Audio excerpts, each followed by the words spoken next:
Hello അസ്സാം വലൈക്കും welcome back. അപ്പോൾ ഇന്നത്തെ വീഡിയോ തമ്മിൽ കണ്ടല്ലോ, ഫ്രിഡ്ജ് ക്ലീനിങ്ങും ഓർഗനൈസിങ്ങും ഡീപ്പ് ക്ലീനിങ് ആട്ടാ എല്ലാം കൂടി ആയിട്ടുള്ള ഒരു വീഡിയോ. അപ്പോൾ വീഡിയോ ഫുള്ളായി കണ്ടുനോക്കുക. ഇഷ്ടമായാൽ ലൈക്ക് ചെയ്യാനും അതുപോലെ പുതിയ വ്യൂവേഴ്സ് ആണെങ്കിൽ സബ്സ്ക്രൈബ് ചെയ്ത് സപ്പോർട്ട് ചെയ്യാനൊന്നും മറക്കരുത്.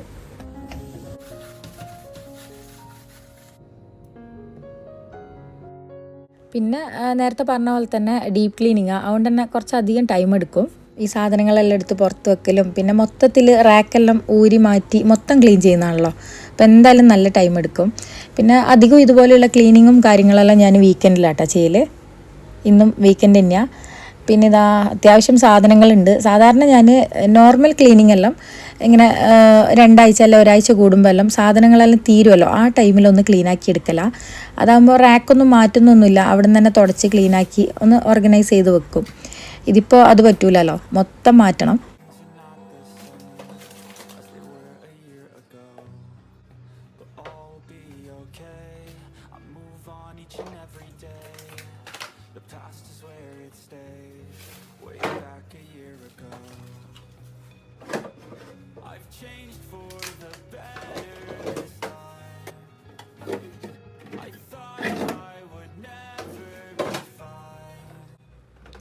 പിന്നെ നോമ്പ് കഴിഞ്ഞേരം അങ്ങനെ ഒരു ഡീപ്പ് ക്ലീനിങ് ആയിട്ട് ചെയ്തിട്ടില്ല.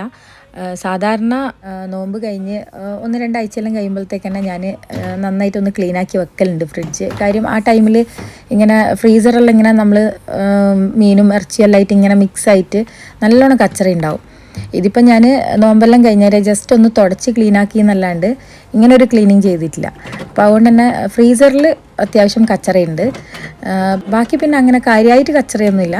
ഇങ്ങനെ പൊടിയും ജസ്റ്റ് ഒന്ന് തുടച്ചെടുക്കേണ്ട ആവശ്യമുള്ളൂ. എന്തായാലും പിന്നെ ഡീപ്പ് ക്ലീനിങ് ആയിട്ട് തന്നെ ചെയ്യുന്നില്ല. അപ്പം മൊത്തത്തിൽ റാക്കെല്ലാം എടുത്തിട്ട് കഴുകാമെന്ന് വിചാരിച്ച്.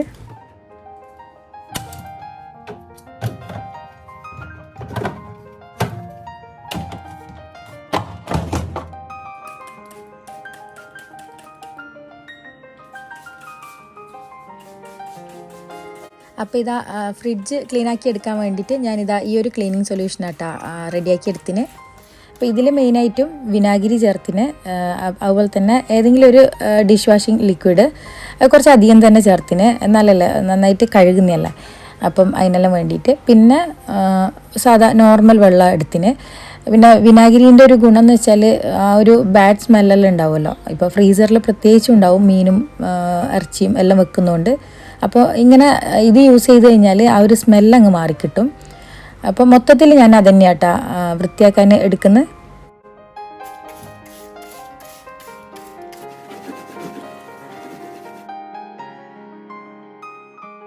അങ്ങനെ ഫ്രീസർ ഏകദേശം ഒന്ന് ക്ലീനാക്കി കഴിഞ്ഞിട്ടുണ്ട്. ഞാൻ ഇതുപോലെ ഒരു ബ്രഷും അതുപോലെ സ്പഞ്ചും ഉപയോഗിച്ചിട്ടാണ് ക്ലീനാക്കൽ. സ്ക്രബ്ബർ യൂസ് ചെയ്യാണ്ടിരിക്കുന്നതാണ് നല്ലത്, അതാവുമ്പോൾ ഈ വൈറ്റിൽ ഇങ്ങനെ സ്ക്രാച്ച് വരും. പിന്നെ ഇതാ ഒരു 2 ക്ലോത്തും എടുത്തിട്ടുണ്ട്, ഒന്ന് നനച്ചിട്ട് തുടക്കാനും ഒന്ന് ഡ്രൈ ആക്കിയിട്ട് തുടക്കാനും.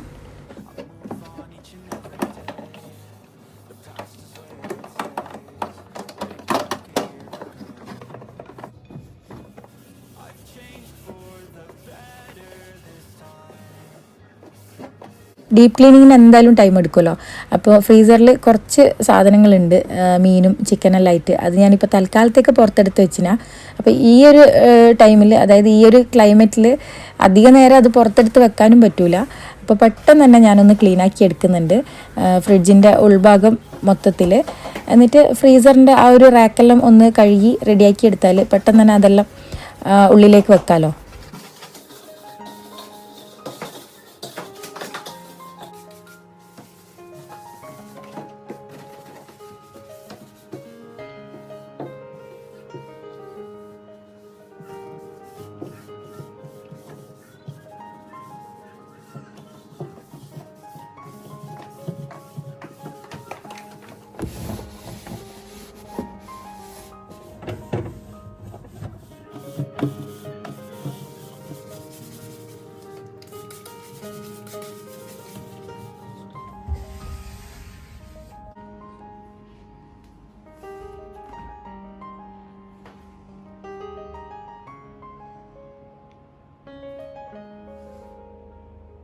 അപ്പം മെയിനായിട്ടുള്ള പണി ഇതാ ഏകദേശം കഴിഞ്ഞ് ഉൾഭാഗം കംപ്ലീറ്റ് ആയിട്ട് ക്ലീൻ ആക്കി എടുത്തിന്. ഇനി റാക്കും കാര്യങ്ങളെല്ലാം ഒന്ന് കഴുകി റെഡിയാക്കാനുണ്ട്. അതുപോലെ തന്നെ ഇതാ ഈ ഒരു ഭാഗം കംപ്ലീറ്റ് ആയിട്ടൊന്ന് ക്ലീൻ ആക്കി എടുക്കണം.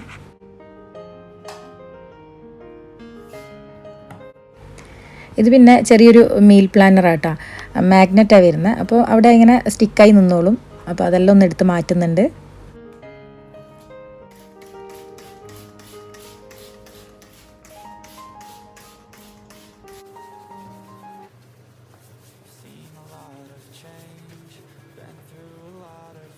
പിന്നെ ഇതിന് ഹാൻഡിലായിട്ട് സെപ്പറേറ്റ് കൊടുത്തിട്ടില്ല. ഈ ഒരു ഭാഗം പിടിച്ചിട്ടാട്ടെ ഇത് തുറക്കൽ.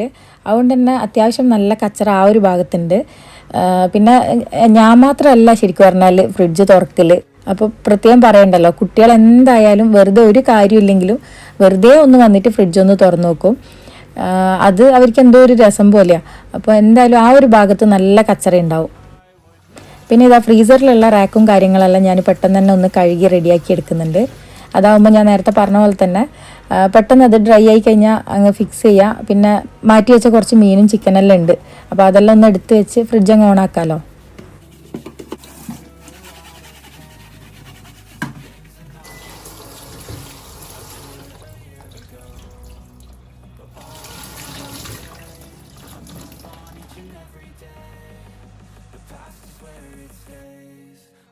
അങ്ങനെ ഫ്രീസറിൻ്റെയും പിന്നെ താഴത്തെ റാക്കുകളും കാര്യങ്ങളും എല്ലാം ഇതാ ഞാൻ ക്ലീനാക്കി വെച്ചിട്ടുണ്ട്. ഇനി ഇതെല്ലാം ഒന്ന് ഡ്രൈ ആയി കിട്ടണം.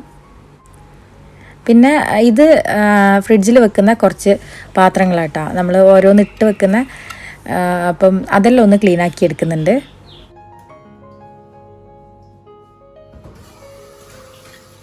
അപ്പോൾ ഇതുപോലെയുള്ള കണ്ടെയ്നേഴ്സിലൊക്കെ ഇപ്പോൾ കറിവേപ്പില, വെളുത്തുള്ളി അല്ലെങ്കിൽ പച്ചമുളക് അങ്ങനെയുള്ള സംഭവങ്ങളെല്ലാം ഇട്ട് വെച്ചാൽ കുറേ നാൾ നല്ല ഫ്രഷ് ആയിട്ട് തന്നെ ഉണ്ടാവുകയും ചെയ്യും. പിന്നെ നല്ല ഓർഗനൈസ് ആയിട്ട് തന്നെ ഫ്രിഡ്ജിൽ കാണാനും നല്ല നീറ്റായിരിക്കും. അതുപോലെ തന്നെ നമുക്ക് എടുക്കാനും യൂസ് ചെയ്യാനും നല്ലതായിരിക്കും കേട്ടോ. ഇങ്ങനെ ഓരോ കണ്ടെയ്നറിലാക്കി വെച്ച് കഴിഞ്ഞാൽ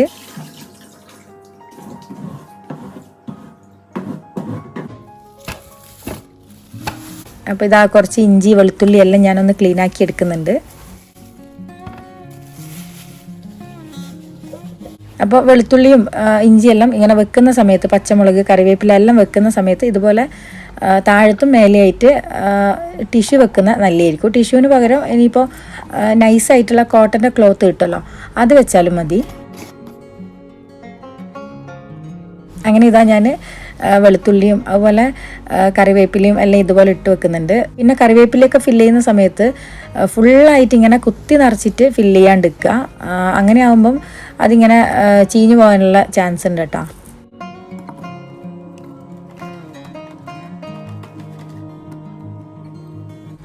പിന്നെ ഇതാ കുറച്ച് ഈത്തപ്പഴം ഞാൻ ഇതുപോലെ ഒരു ജാറിൽ വെക്കുന്നുണ്ട്. പിന്നെ കുറേ പേര് എന്നോട് ചോദിച്ചു എൻ്റെ മുന്നത്തെ വ്ലോഗ് കണ്ടിട്ട് ക്യാരറ്റ് എന്താ ഇങ്ങനെ വെള്ളത്തിൽ ഇട്ട് വെക്കുന്നതെന്ന്. ക്യാരറ്റ് ഞാൻ പ്ലെയിനായിട്ടും വെക്കുന്നുണ്ട്, അതല്ലാണ്ട് വെള്ളത്തിലും കുറച്ച് ഇട്ട് വെക്കലുണ്ട്. അപ്പോൾ ഇങ്ങനെ വെച്ച് കഴിഞ്ഞാൽ നല്ല ഫ്രഷ് ആയിട്ടുണ്ടാവും കേട്ടോ ക്യാരറ്റ്. അങ്ങനെ ടേസ്റ്റ് ഒന്നും മാറുന്നൊന്നുമില്ല. അതുപോലെ തന്നെ വെള്ളം ഡെയിലി അല്ലെങ്കിലും ആൾട്ടർനേറ്റീവ് ഡേയ്സിൽ മാറ്റി കൊടുക്കണം കേട്ടോ. അങ്ങനെ ആകുമ്പോൾ ഒരു 2-3 ആഴ്ച നല്ല ഫ്രഷ് ആയിട്ട് തന്നെ ഉണ്ടാവും. പിന്നെ ബാക്കി വന്ന കറിവേപ്പില ഇതാ ഞാൻ വേറൊരു പാത്രത്തിലേക്ക് മാറ്റുന്നുണ്ട്. അതുപോലെ ഇതാ പച്ചമുളക്,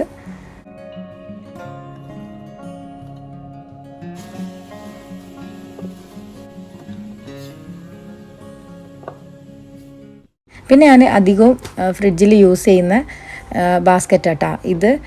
ഈ ടൈപ്പ് ബാസ്ക്കറ്റ് ഇപ്പോൾ എല്ലായിടത്തും വാങ്ങിക്കാൻ കിട്ടുന്നുണ്ട്, ഓൺലൈനിലുണ്ട്. ഞാൻ ഇവിടെയുള്ള ഡെയ്സോ എന്ന് പറഞ്ഞ ഷോപ്പിൽ നിന്നാണ് വാങ്ങിച്ചത്. ഇതിന് 7 റിയാലാണ് വരുന്നത്. അപ്പോൾ കുറേ പേര് കമൻറ്റിൽ ചോദിക്കലുണ്ട് എവിടുന്നാണ് വാങ്ങിച്ചതെന്ന്, അതുകൊണ്ടാട്ടോ പറഞ്ഞത്. പിന്നെ ഇതാ നോർമലായിട്ടുള്ള ബാസ്ക്കറ്റും വാങ്ങിക്കാൻ കിട്ടുമല്ലോ, ഒരുവിധം എല്ലാ ഷോപ്പിലും ഉണ്ടാവും. ഇതുപോലെ ഹാൻഡിൽ ഉള്ളതും ഇല്ലാത്തതും എല്ലാം കിട്ടുമല്ലോ. അപ്പം ഹാൻഡിലുള്ളതാകുമ്പം നല്ല ഈസിയാണ് എടുക്കാൻ. പക്ഷെ ഇതുപോലെയുള്ളതിൽ നമുക്കിങ്ങനെ ഓരോന്നിങ്ങനെ സെപ്പറേറ്റ് ആക്കിയിട്ട് വെക്കാം. ഇതിപ്പോൾ ഞാൻ ചീസ്, ബട്ടർ അങ്ങനെയുള്ള ഐറ്റംസ് എല്ലാം വെച്ചിന്. പിന്നെ ഒന്നിൽ ബ്രെഡ്, കപ്പ് കേക്ക് അങ്ങനത്തെ എല്ലാം. ഒന്നിൽ ഇതുപോലെ ഫ്രൂട്ട്സും കാര്യങ്ങളെല്ലാം അങ്ങനെയും വെക്കുന്നുണ്ട്. അതാകുമ്പോൾ ഒരു ഗുണം എന്ന് പറഞ്ഞാൽ എല്ലായിടത്തും ഇങ്ങനെ നിരത്തി വെക്കണ്ട. കാണുമ്പോൾ ഞാൻ നേരത്തെ പറഞ്ഞ പോലെ നല്ല നീറ്റ് ആയിരിക്കും ഇതുപോലെ ബാസ്ക്കറ്റിൽ വെച്ച് കഴിഞ്ഞാൽ. പിന്നെ ഇങ്ങനെ പരക്കെ ഇങ്ങനെ നിരന്ന് കിടക്കുകയില്ല.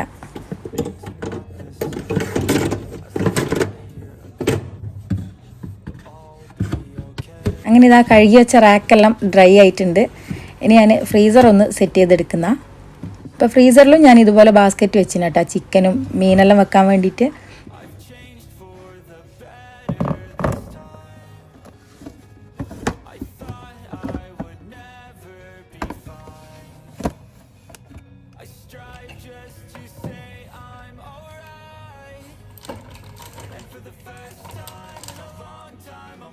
മേലെയുള്ള ഈ ഒരു ബാസ്ക്കറ്റിൽ ഞാൻ മീനാട്ടാ വെച്ചിന്. അപ്പോൾ അത് ക്ലീൻ ആക്കാണ്ട് വെച്ചാൽ, ക്ലീൻ ആക്കിയിട്ട് വെക്കുന്ന സമയത്ത് ഞാനിതാ ഇതുപോലെ വെള്ളത്തിലാണ് ഇട്ട് വെക്കൽ. ക്ലീൻ ആക്കിയ മീനാണെങ്കിൽ, ഇതിപ്പോൾ കൊഞ്ചനാണ്, കൊഞ്ചൻ എന്ന് പറഞ്ഞാൽ ചെമ്മീനാട്ടാ, അത് വൃത്തിയാക്കിയിട്ട് കുറച്ച് വെള്ളത്തിൽ ഇതുപോലെ ഇട്ട് വെച്ചിന്.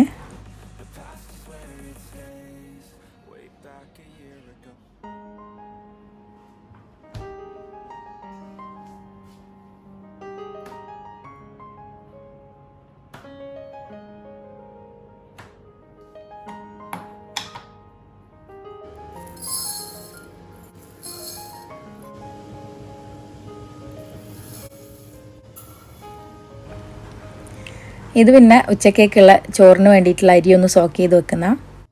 അങ്ങനെ ഫ്രീസർ ഞാൻ സെറ്റ് ചെയ്ത് എല്ലാം റെഡിയാക്കി വെച്ചിട്ട് ഓണാക്കിന് കേട്ടോ. ഇല്ലെങ്കിൽ കുറേ ടൈം വെച്ച് കഴിഞ്ഞാൽ മീനും കാര്യങ്ങളെല്ലാം അങ്ങ് നാശമായി പോവും.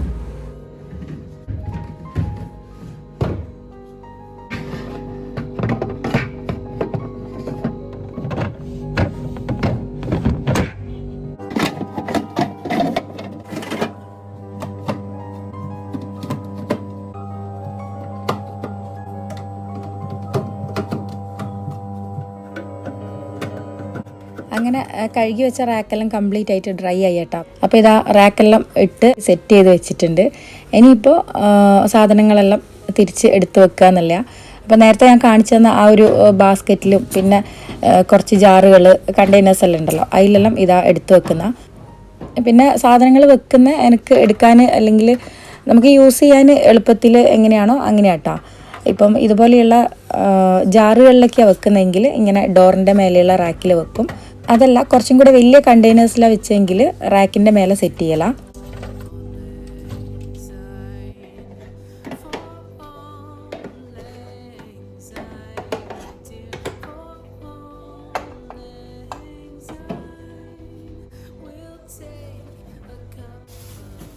അതുപോലെ ഇങ്ങനെ ബാസ്ക്കറ്റിൽ വെച്ചാലുള്ള മെയിനായിട്ടുള്ളൊരു കാര്യം, ഇനിയിപ്പോൾ നമ്മൾ ക്ലീൻ ചെയ്യാൻ കുറച്ച് ലേറ്റ് ആയാലും എല്ലാം ഇതുപോലെ സെറ്റ് ചെയ്ത് വെച്ച് കഴിഞ്ഞാൽ ഫ്രിഡ്ജ് തുറക്കുമ്പം തന്നെ എല്ലാം നല്ല നീറ്റായിട്ടുണ്ടാവും. സാധനങ്ങളെല്ലാം ഇങ്ങനെ നിരത്തി വെക്കാണ്ട് നല്ല ഒതുങ്ങി നല്ല ഓർഗനൈസ് ആയിട്ട് തന്നെ ഉണ്ടാവും. അപ്പോൾ കാണുമ്പം തന്നെ ഒരു സമാധാനമായിരിക്കും.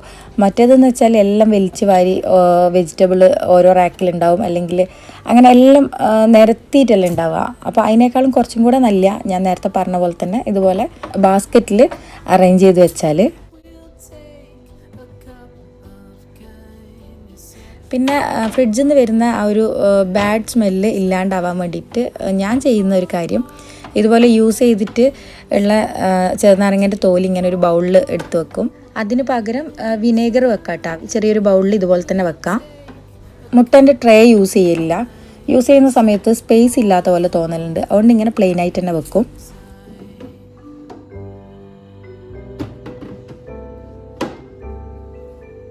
അങ്ങനെ ക്ലീനിങ് എല്ലാം കഴിയുമ്പോഴത്തേക്ക് ലഞ്ചിനുള്ള ടൈമായി. അപ്പോൾ ഉച്ചക്കേക്ക് ഞാനിന്ന് ടൊമാറ്റോ റൈസ് ഉണ്ടാക്കുന്നത്. അതിൻ്റെ കൂടെ കൊഞ്ചനുണ്ടല്ലോ, ചെമ്മീൻ, അത് ഒന്ന് റോസ്റ്റ് ചെയ്യുന്നുണ്ട്. രണ്ടും ഈസി ആയിട്ടുള്ള സംഭവമാണ്. അപ്പോൾ ഞാൻ റൈസ് ഉണ്ടാക്കാൻ വേണ്ടിയിട്ട് നേരത്തെ തന്നെ അരി ഒന്ന് സോക്ക് ചെയ്ത് വെച്ചിന് ഫ്രിഡ്ജ് ക്ലീനിങ്ങിൻ്റെ ഇടയിൽ. അപ്പോൾ ഇത് അതിലേക്ക് വേണ്ടിയിട്ടുള്ള മസാല ഒന്ന് റെഡിയാക്കി എടുക്കുന്ന. ഞാൻ കുറച്ച് ഓയിൽ ഒഴിച്ച് കൊടുത്തിട്ടുണ്ട്, കുറച്ച് നെയ്യ് ഇട്ടിട്ടുണ്ട്. അതിലേക്ക് തന്നെ മുഴുവനായിട്ടുള്ള ഉഴുന്നുണ്ടല്ലോ, ഒരു 1-1.5 ടീസ്പൂണോളം അതും ഇട്ട് കൊടുത്തിന്. എന്നിട്ട് അതിലേക്ക് ഇഞ്ചി, വെളുത്തുള്ളി, ഉള്ളി, സ്പൈസസ് ഉണ്ടല്ലോ, അത് എല്ലാം കൂടി ഇട്ടിട്ട് ഇതാ നല്ലോണം ഒന്ന് വഴറ്റിയെടുക്കുന്ന. പിന്നെ ഇതാ മെയിനായിട്ടുള്ള തക്കാളി, ഞാനൊരു 3 തക്കാളി എടുത്തിട്ടുണ്ട്. ഇതാ നല്ലോണം അരച്ചിട്ട് അതും കൂടെ ചേർത്ത് കൊടുക്കുന്നുണ്ട്. തക്കാളി ഒന്നുമില്ലെങ്കിൽ ഇങ്ങനെ അരച്ച് ചേർക്കുക, ഇല്ലെങ്കിൽ ചെറുതായിട്ട് കട്ട് ചെയ്തിട്ട് അങ്ങനെയും ചേർത്ത് കൊടുക്കുക കേട്ടോ. ഞാൻ അധികവും അരച്ചിട്ട് തന്നെ ചേർക്കലാണ്.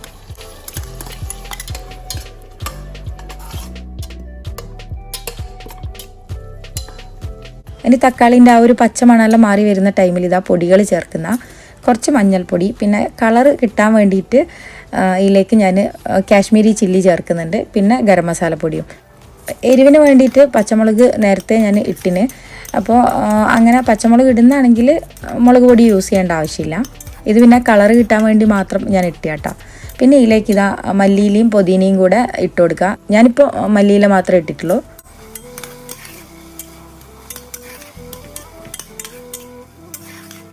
ഇനി ഒരു 2 ടേബിൾ സ്പൂണിൻ്റെ അടുത്ത് തൈരും കൂടെ ഇട്ടിട്ട് നല്ലോണം ഒന്ന് മിക്സ് ചെയ്യുന്നുണ്ട്.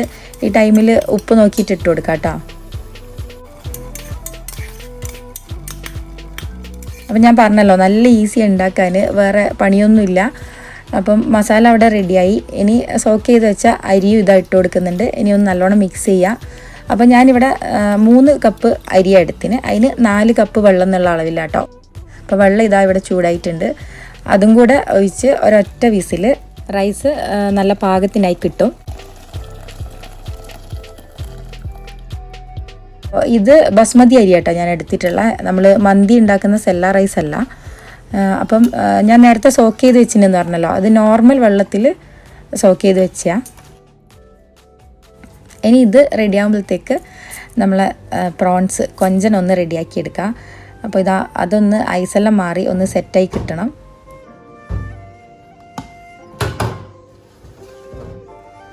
ഇതും നല്ല സിമ്പിളാട്ടോ. ഇതിലങ്ങനെ കുറേ മസാലകളൊന്നും ചേർക്കുന്നില്ല.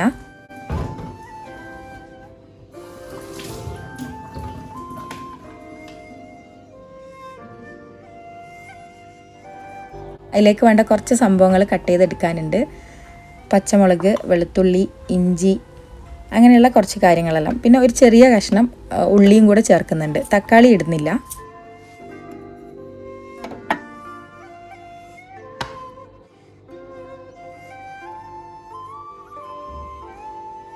അപ്പോൾ ഇതാ പാനിലേക്ക് ഞാൻ എണ്ണ ഒഴിച്ചു കൊടുത്തിന്.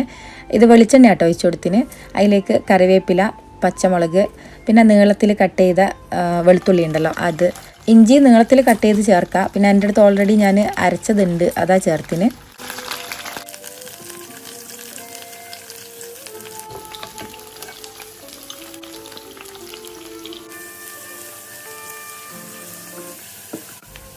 ഇനി അതൊന്ന് റെഡി ആകുമ്പോഴത്തേക്ക് അതിലേക്ക് പൊടികൾ ആഡ് ചെയ്യുന്ന കുറച്ച് മഞ്ഞൾപ്പൊടി ഇട്ട് കൊടുക്കുന്നുണ്ട്, ഗരം മസാലപ്പൊടി, അതുപോലെ തന്നെ മല്ലിപ്പൊടി ഇടുന്നുണ്ട് കുറച്ചധികം തന്നെ, 1.5 ടേബിൾ സ്പൂണോളം. പിന്നെ മുളക് പൊടി, പച്ചമുളക് ഇട്ടുകൊണ്ട് തന്നെ മുളക് പൊടി ഞാൻ അധികം ഇടുന്നില്ല. പിന്നെ ഇതാ കുറച്ച് കുരുമുളകും അതുപോലെ ചില്ലി ഫ്ലേക്സ് ഉണ്ടല്ലോ അതും കൂടി ഇട്ട് കൊടുക്കുന്നുണ്ട്. എന്നിട്ട് നല്ലോണം ഒന്ന് വഴറ്റിയെടുക്കുന്നുണ്ട്. പിന്നെ ഇതാ ചോപ്പ് ചെയ്ത് വെച്ച ഉള്ളിയും അതുപോലെ തന്നെ ആവശ്യത്തിന് ഉപ്പും കൂടെ ചേർത്തിട്ട് നല്ലോണം മിക്സ് ചെയ്യുക. എന്നിട്ട് കുറച്ച് നേരം അതൊന്ന് വേവിച്ചെടുക്കുക. ഇതിൽ ഒരുപാട് ഉള്ളിയും അല്ലെങ്കിൽ തക്കാളി അങ്ങനെയുള്ള സംഭവങ്ങളൊന്നും ചേർത്തിട്ടില്ലല്ലോ, അതുകൊണ്ട് തന്നെ പെട്ടെന്ന് റെഡിയായി കിട്ടും. പിന്നെ ഇതാ ഇതിലേക്ക് ക്ലീനാക്കി റെഡിയാക്കി വെച്ച് കൊഞ്ചനും കൂടെ ചേർത്തിട്ടുണ്ട്. ഇതിലേക്ക് ഞാൻ ഒട്ടും വെള്ളം ചേർക്കുന്നില്ല കേട്ടോ. വെള്ളം ചേർക്കാണ്ട് തന്നെ അതിൽ നിന്ന് ഇങ്ങനെ വെള്ളം ഇറങ്ങി വന്നിട്ടുണ്ട്. അപ്പോൾ അതിൽ തന്നെ കിടന്നിട്ട് അതിങ്ങനെ നല്ലോണം റോസ്റ്റായി കിട്ടും. പിന്നെ ഈ ടൈമിൽ വേണമെങ്കിൽ ഉപ്പ് നോക്കിയിട്ട് ചേർത്ത് കൊടുക്കാം കേട്ടോ. അതുപോലെ തന്നെ മല്ലിയിലയും കൂടെ ഇട്ട് കൊടുക്കുന്നുണ്ട്. ടൊമാറ്റോ റൈസിൻ്റെ കൂടെ നല്ല കോമ്പിനേഷനാണ് ഈ ഒരു കൊഞ്ചൻ റോസ്റ്റ്, അതായത് ചെമ്മീൻ റോസ്റ്റ്. അപ്പം എന്തായാലും ട്രൈ ചെയ്ത് നോക്കാം. നല്ല എളുപ്പമല്ലേ, ഒരുപാട് മസാലകളൊന്നുമില്ല, കുറേ കട്ട് ചെയ്യാനും പിടിക്കാനൊന്നുമില്ല, വേഗം ഉണ്ടാക്കിയെടുക്കാം. അപ്പോൾ അതിൻ്റെ ഇടയിൽ ഇതാ റൈസും റെഡി ആയിട്ടുണ്ട്. അപ്പോൾ ഇതൊക്കെ തന്നെയാണ് ഇന്നത്തെ വിശേഷങ്ങൾ. ഇന്ന് ഇപ്പോൾ കാണിച്ച റെസിപ്പീസും പിന്നെ ഫ്രിഡ്ജ് ക്ലീനിങ്ങും കാര്യങ്ങളെല്ലാം ഇഷ്ടമായി എന്ന് വിചാരിക്കുന്നു. അങ്ങനെ ഇഷ്ടമായിട്ടുണ്ടെങ്കിൽ ലൈക്ക് ചെയ്യാൻ മറക്കരുത്. യൂസ്ഫുള്ളായി തോന്നിയെങ്കിൽ ഷെയർ ചെയ്യുക. അപ്പോൾ പുതിയ വ്യൂവേഴ്സ് ആണെങ്കിൽ എൻ്റെ ചാനൽ ഇതുവരെ സബ്സ്ക്രൈബ് ചെയ്തിട്ടില്ലെങ്കിൽ സബ്സ്ക്രൈബ് ചെയ്ത് സപ്പോർട്ടും കൂടെ ചെയ്യാം. അപ്പോൾ ഇൻഷാ അല്ലാ നല്ല നല്ല വീഡിയോസ് ആയിട്ട് വരാം. Take care, stay tune, bye bye.